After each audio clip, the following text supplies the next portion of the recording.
რატომ უნდა გამოვიყენოთ უცხოენოვანი წყაროები პლაგიატის თავიდან აცილების მიზნით? საკითხი, რომელიც ძალიან ბევრ სტუდენტს აინტერესებს, როგორ აიცილონ თავიდან პლაგიატი და რა ლოგიკაა უცხოენოვანი წყაროების გამოყენებაში.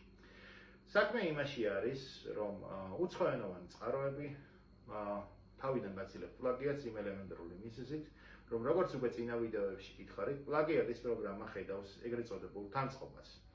ეს იმას ნიშნავს, რომ პლაგიატში ფიქსირდება გარკვეული სიმბოლოების თანმიმდევრობა და ის იმეორებს თუ არა თქვენი ნაშრომი აი ამ სიმბოლოების თანმიმდევრობას, ესე იგი ასოების თანმიმდევრობას.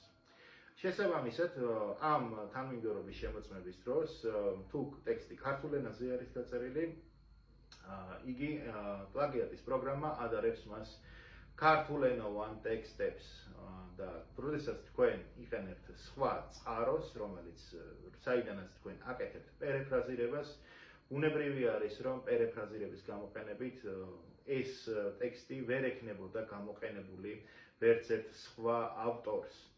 არ გააკეთოთ ისე, რომ სადიპლომო ნაშრომში გამოიყენოთ, ხელოვნურად მოახდინოთ, ასე ვთქვათ, სადიპლომო ნაშრომის გაბერვა ინგლისურენოვანი სკოლიოებით და სინამდვილეში ქართული ტექსტი გადმოაკოპიროთ, რომელიც დააგენერირა უბრალოდ პერეფრაზირების მიხედვით გამოიყენა ავტორმა სხვა წყაროში.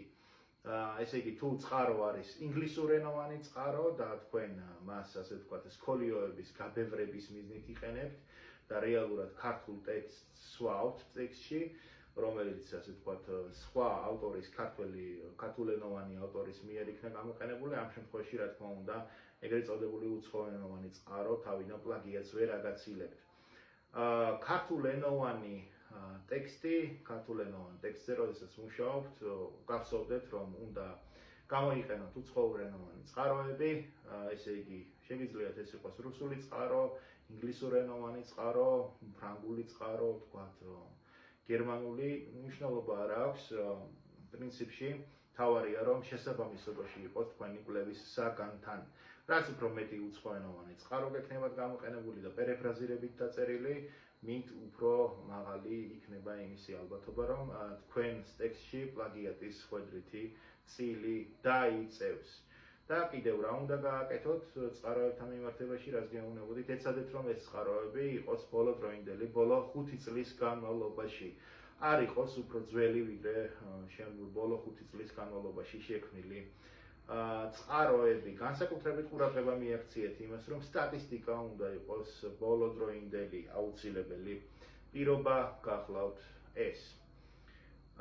დღეისათვის ეს იყო რისი თქმაც მინდოდა.